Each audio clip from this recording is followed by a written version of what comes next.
एक सेकंड।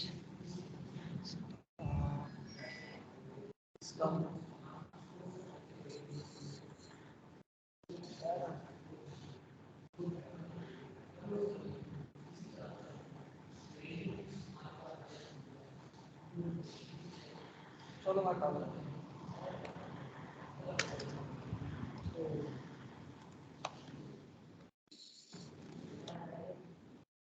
अच्छा ये देखिएगा, अब मैं स्टार्ट करने लगा हूँ। हमारा जो अभी स्टार्ट है ना टेस्ट फेज का वाइवा, इसमें ना हमें ये चंद चीज़ें जो है ना वो माइंड में रखनी पड़ेगी। जब ना आवाज़ क्लियर ना है ना तो कोई एक स्टूडेंट जो है ना वो अनम्यूट करके ना बोल देगा जब आवाज़ क्लियर नहीं आ रही होगी। अब तक क्लियर है ना?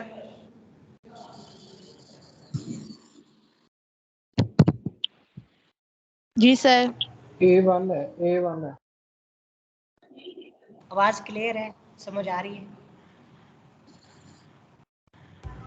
Yes sir. तो ये चीज़ें ना हमें माइंड में रखनी होगी टेस्ट फेज वाइवा देते हैं। सबसे पहली चीज़ ये होती है, आप पहले ना ये चीज़ माइंड में, जो आपका टेस्ट फेज वाइवा है ना, ये आप ले लें तकरीबन आपकी ना, आपका जो प्रोजेक्ट है ना उसका 30% ले लें या आप ना 20% ले लें। ये टास्क है जो आप लोगों ने परफॉर्म करना है वाइवा में। ये 15 नंबर का होता है। तो ये नहीं है कि हमारा प्रोजेक्ट सारा इसी पे है, लेकिन ये चीज़ है कि इसको क्लियर करना लाजमी है। अगर आपने क्लियर नहीं किया तो आप अगले फेज तक नहीं पहुंच पाते। ये ज़रूरी है कि आपने इसको, एक पहली चीज़ ये होती है कि ना आप अटैम्प्ट करें। अगर आपको कुछ नहीं भी आता ना, वो सुपरवाइज़र थोड़ा बहुत जो है ना कॉम्प्रोमाइज़ कर देता है, लेकिन इसमें जो मेन चीज़ होती है ना, इसमें ना जो मेन चीज़ होती है वो आपका जो प्रोग्राम होता है ना वो वर्किंग में होना चाहिए, वो वर्किंग में होना चाहिए। और दूसरी चीज़, पहला ये चीज़ हो गया, आपका माइंड ये सेट हो गया कि ये हमारा ना 25 या 30% टास्क है जो हमने ना परफॉर्म करने हैं। अच्छा, उसमें ना जो मेन चीज़ होती है वो आपकी एप्लीकेशन है। अब ये ना आपकी शॉर्ट सी एप्लीकेशन होगी। आपका जो फाइनल प्रोजेक्ट है ना, आपने एक वेब पेज बनाना है, आपने एक एंड्रॉयड एप्लीकेशन बनानी है, वेब एप्लीकेशन बनानी है, तो उसका ना ये तकरीबन आप ले लें 25-20% जो है ना टास्क आपने टेस्ट फेज में बनाना है। अब ये भी एक ना एप्लीकेशन की तरह ही होगा, लेकिन 20% 25% होगा ये। तो आपका एक तरह से ना ये एक वेब पेज होगा, एंड्रॉयड है या कोई भी आपका ना प्रोग्राम है, उसके अकॉर्डिंग ना ये आपने आगे लेके चलना है।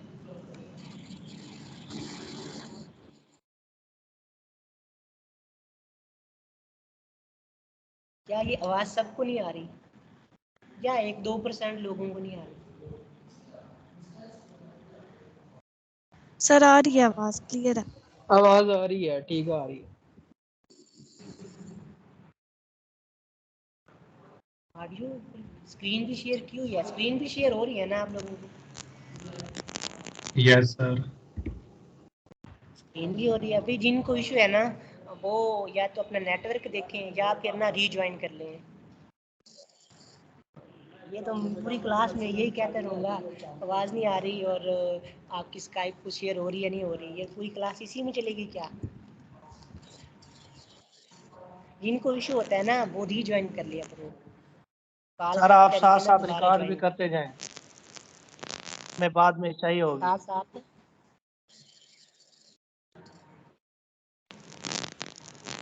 रिकॉर्डिंग लगाई हुई है मैंने, लेकिन फिर लाइव क्लास लेने का फ़ायदा क्या है अगर आप तक वॉइस नहीं पहुंची और आप देख ही नहीं पा रहे? नहीं सर, सब कुछ नजर आ रहा है, वैसे मैं कह रहा हूँ कि बाद में जरूरत होगी हमें रिपीट के लिए। अच्छा, तो एंड पे जाओ, इशू प्रॉब्लम होंगे ना आप ये चीज़ होगी। अब आपका जो पहले ना मैं PHP का जो प्रोजेक्ट है ना उनके बारे में थोड़ा आप लोगों को बता रही हूँ। जो हमारा PHP का प्रोजेक्ट है ना, इसमें हमें ना कौन कौन से टूल्स और कौन कौन सी लैंग्वेज जो है ना हमें आनी चाहिए और कितनी किस हद तक आनी चाहिए। अब अगर आपका PHP का प्रोजेक्ट है बना रहे हैं, आपको HTML CSS साथ में ना ले लें आपको कोर्स पर।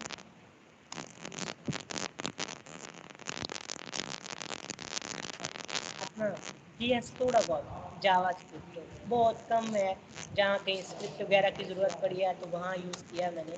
उसके साथ ना हमें चाहिए होगा एक सर्वर, अब सर्वर हम कौन सी यूज कर रहे हैं? मैं तो जैम यूज कर रहा हूँ, आप जैम के साथ सर आवाज सही नहीं आ रही, आपकी डिस्टॉर्शन आ रही है, काइंडली जरा माइक वगैरह सेट कर लें।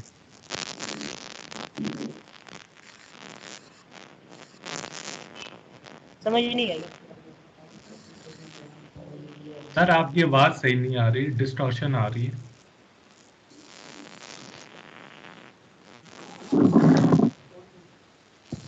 इसका मैं क्या करूँ?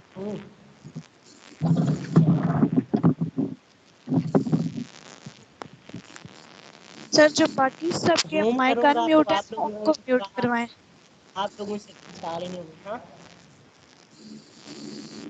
जो बाकी सब है ना उनके माइक म्यूट करवाएं। नहीं मैं तो देखो, मैं तो 4 साल हो गए मैं यही स्काइप पे लेता हूँ। अब स्काइप पे लेने का ना मकसद ये होता है, एक तो ना स्टूडेंट को ये स्काइप यूज करना आ जाती है क्योंकि वाइवा सर इसी आप पे माइक म्यूट और करवाएं, अच्छा ठीक हो जाती है, सबके माइक म्यूट करवाएं।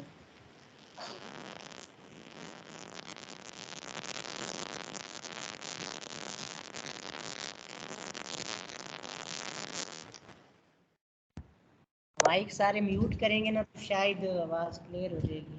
मैंने पहले भी कहा है कि माइक जो है ना म्यूट कर लें, और आप जो है ना वो मैसेज पे पूछ लें, कुछ पूछ लें।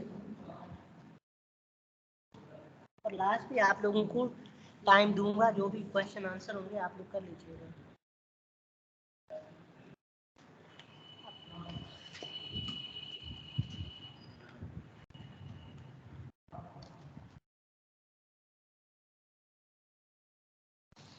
कोई कह रहे हैं आवाज़ बिल्कुल ठीक नहीं है, कुछ कह रहे हैं आवाज़ बिल्कुल ही नहीं आ रही।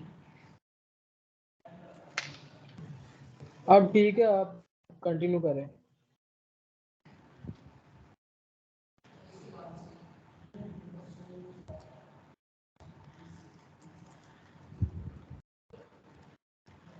अब कहाँ तक समझ आई थी? दोबारा स्टार्ट करूँ या वहीं से आगे चलूँ?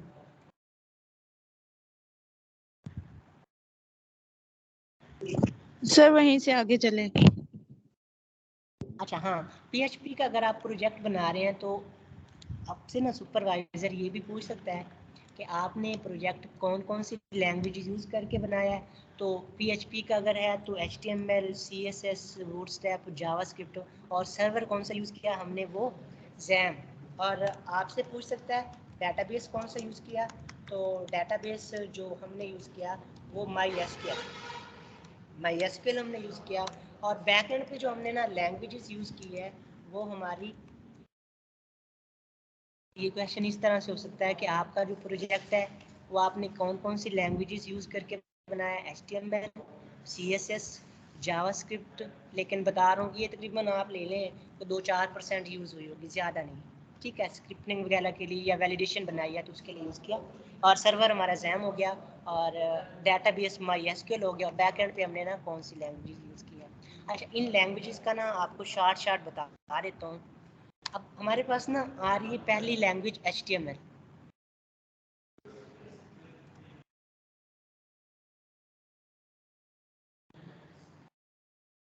ये लेक्चर के बाद ना फिर क्वेश्चन कर लीजिएगा। अच्छा, हमारे पास ना HTML आ रही है, ये हम क्यों यूज़ करते हैं?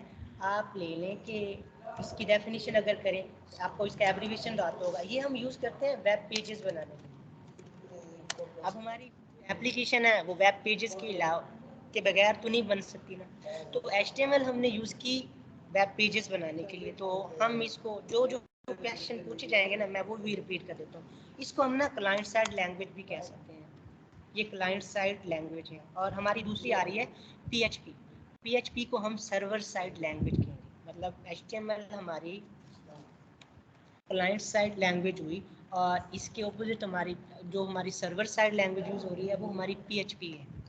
अच्छा, उसके बाद जो है ना CSS, ये हम क्यों यूज़ कर रहे हैं?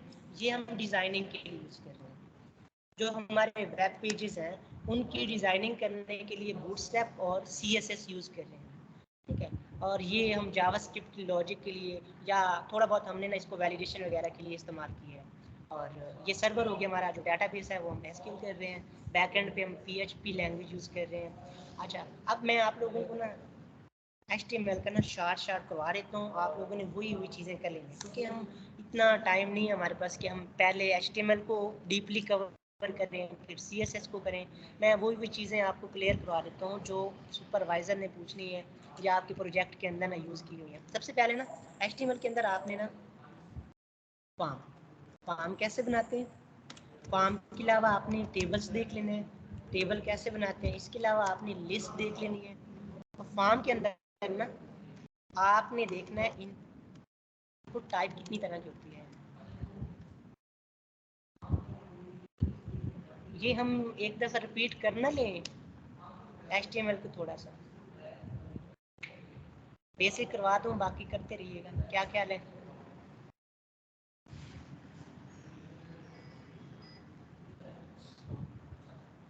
जी सर। अच्छा चलिए, बेसिक कंसेप्ट क्लियर होगा ना, कोई मसला ही नहीं है। अच्छा, अब HTML के लिए ना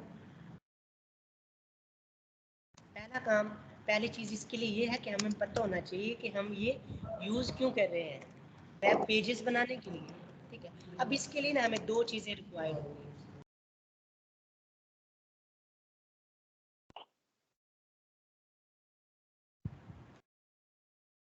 दो चीज़ें हमें मतलब टूल चाहिए होंगे इसके लिए। हमें वो टूल कौन कौन से होंगे मैं यहाँ नोट भी कर लेता हूँ। एक हमें चाहिए होगा एडिटर, और दूसरा हमें चाहिए होगा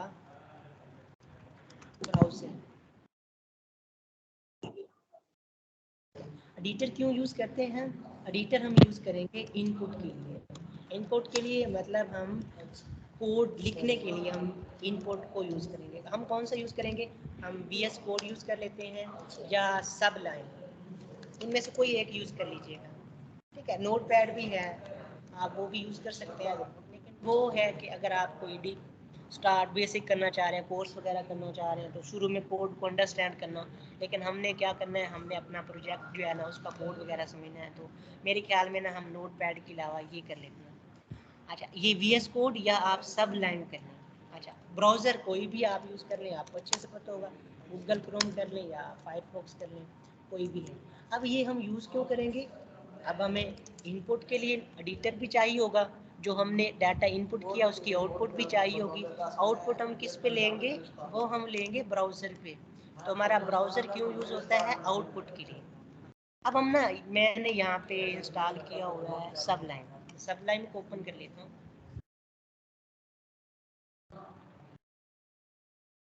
सबसे पहला काम ना आप ये कर लें, फाइल को सेव करवा लें।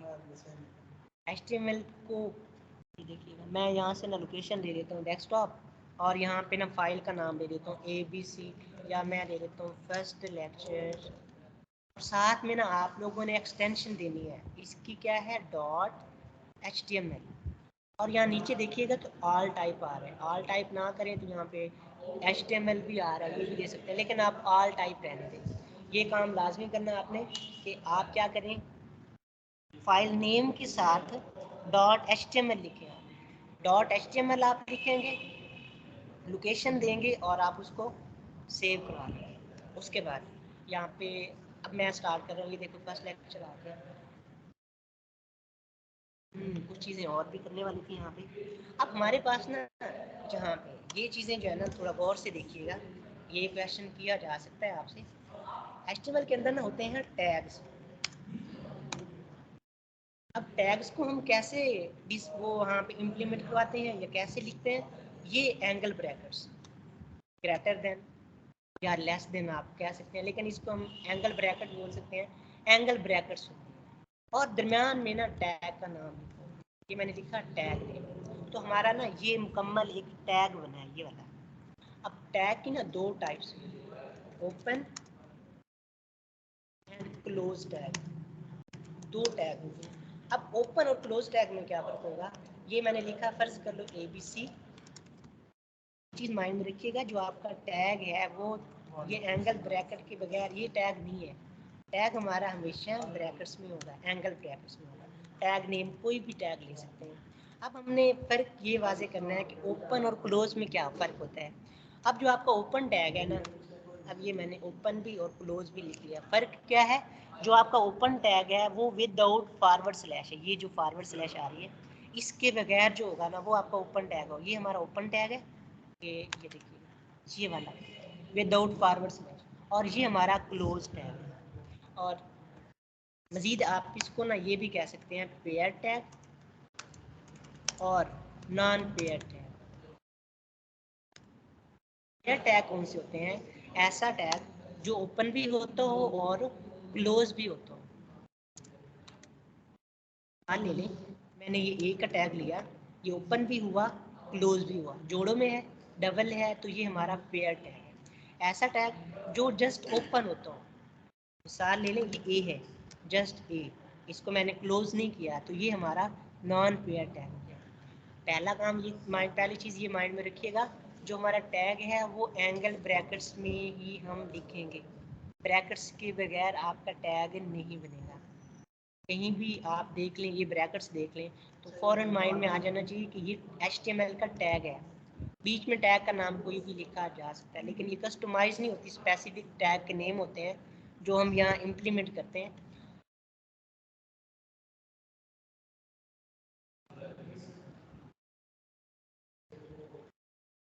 लास्ट पे जो चीज़ समझ नहीं आएगी ना, लास्ट पे पूछ लीजिएगा आप लोग। अच्छा, तो टैग, पहला हम टैग वाला कंसेप्ट क्लियर करेंगे कि टैग हमारे हमेशा एंगल ब्रैकेट्स के अंदर लिखे जाते हैं।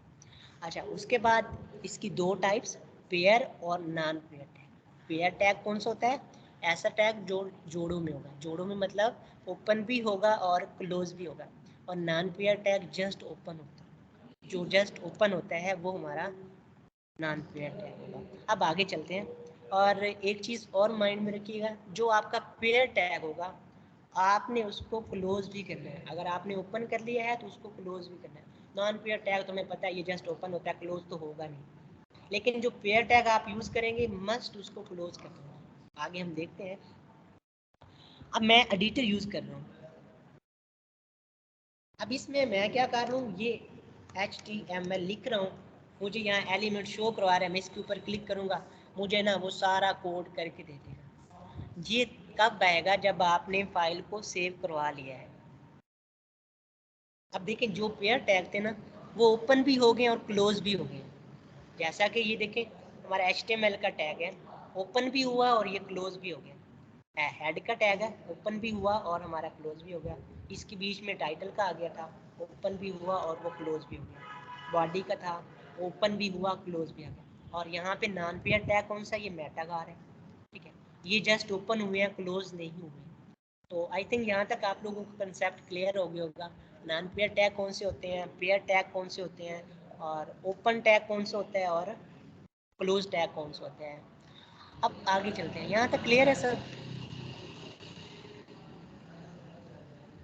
यहाँ तक सब क्लियर है, क्लियर क्लियर है? है। अच्छा, अब हमने क्या करना है, ये मैंने किया, अपना कोड जो है ना वो राइट किया, मैंने एडिटर यूज़ किया, मैंने सब लाइन, मैं टाइटल नेम दे देता हूँ, कोई भी फर्स्ट नेम, और सॉरी फर्स्ट लेक्चर। अब मैं इसको क्या करूँगा, सेव करूँगा। अब फाइल को मैंने सेव कहाँ पे किया है? डेस्कटॉप पे। किस नेम से किया था? फर्स्ट नेम से। अगर आप इसको एक्सटेंशन दे देते हैं .html की, तो आपका ये फर्स्ट लेक्चर पर है, तो ये आपका जो है ना ये वेब पेज की तरह शो करेगा। अगर आपको विद HTML एक्सटेंशन के साथ, अगर नहीं देंगे तो फिर नोटपैड की फाइल शो करेगा। मैं इसको ओपन करूँगा, ये डायरेक्ट कहाँ ओपन होगा? ब्राउज़र पे, गूगल पे, जो भी रिकमेंडेड ब्राउज़र होगा ये जो है ना उस पर ओपन होगा।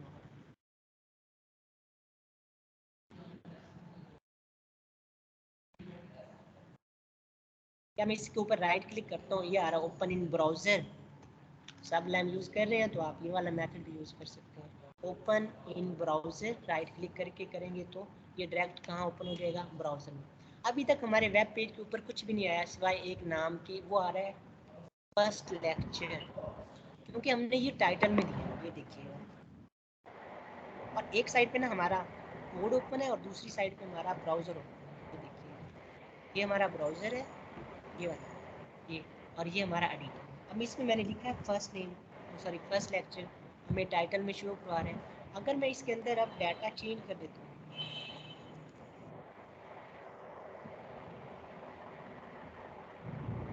अब मैं क्या करूँगा,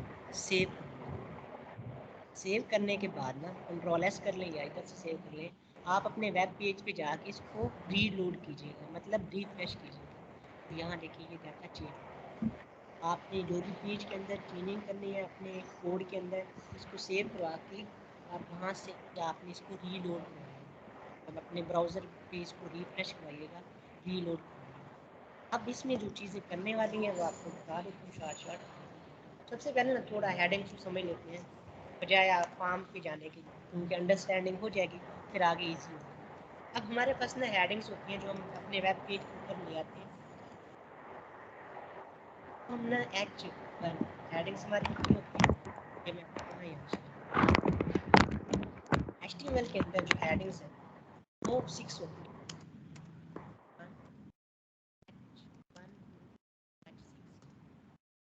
हमारी सबसे बड़ी हेडिंग्स है ना वो H1 है, और जो सबसे छोटी है स्मॉलेस्ट है वो H6 है। तो हम इनको इस तरह वहाँ इम्प्लीमेंट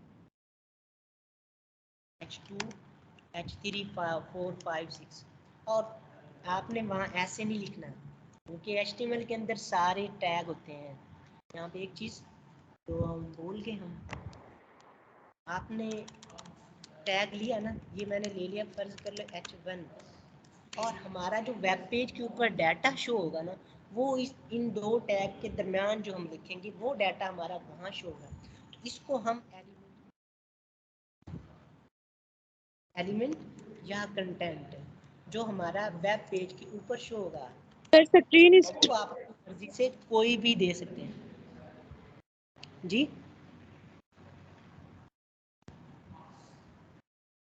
सर स्क्रीन नहीं शो हो रही आपकी।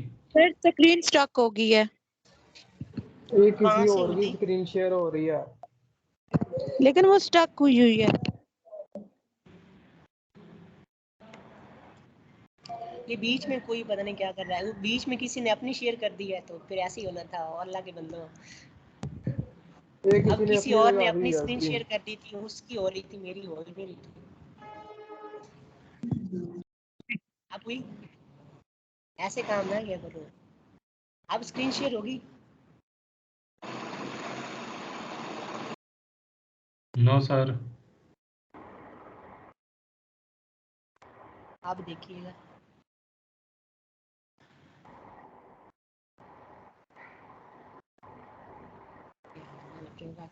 हो रही है सर।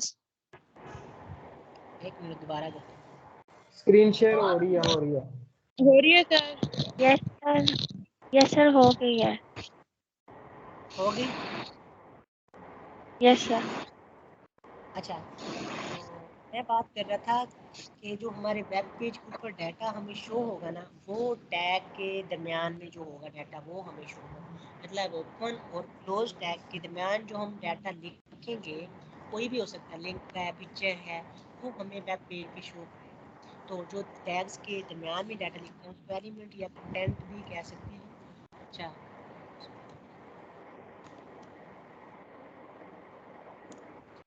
तो अब हमने यहाँ पे हेडिंग्स यूज़ करनी है। हेडिंग्स मैंने आपको बताई हमारे पास 6 होती हैं, H1 से लेकर H6 तक।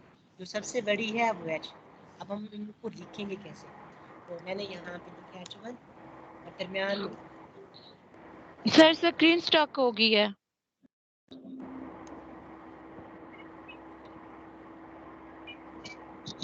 सर स्क्रीन स्टक हो गई है।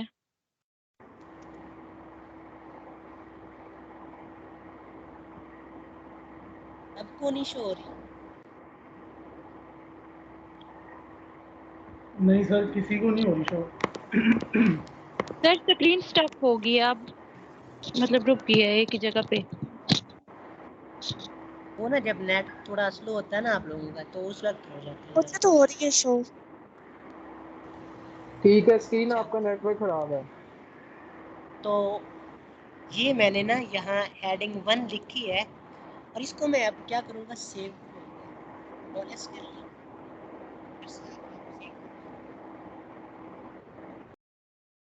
ये म्यूट कर दीजिए इसका माइक।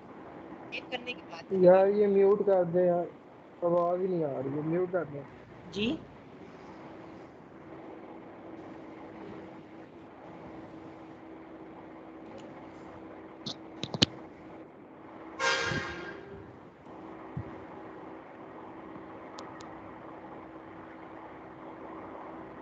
सर आप अगेन एक दफा करें ना, मुझे तो नजर ही नहीं आ रहा है।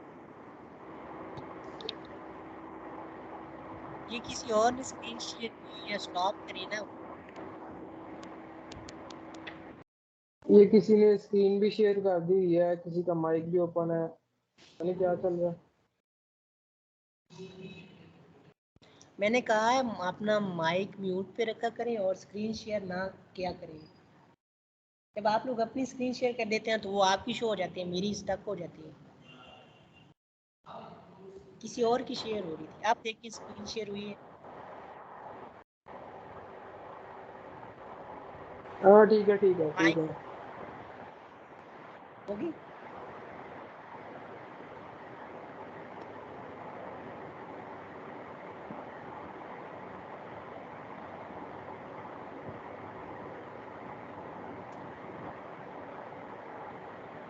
हेलो, ये MC200 वाले भाई अपना माइक ऑफ कर लें तो सब कुछ सेट हो जाएगा।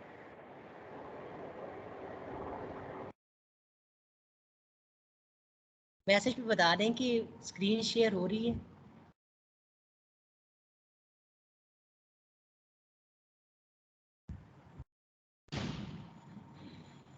हेलो, शेयर हो रही है, शेयर हो रही है।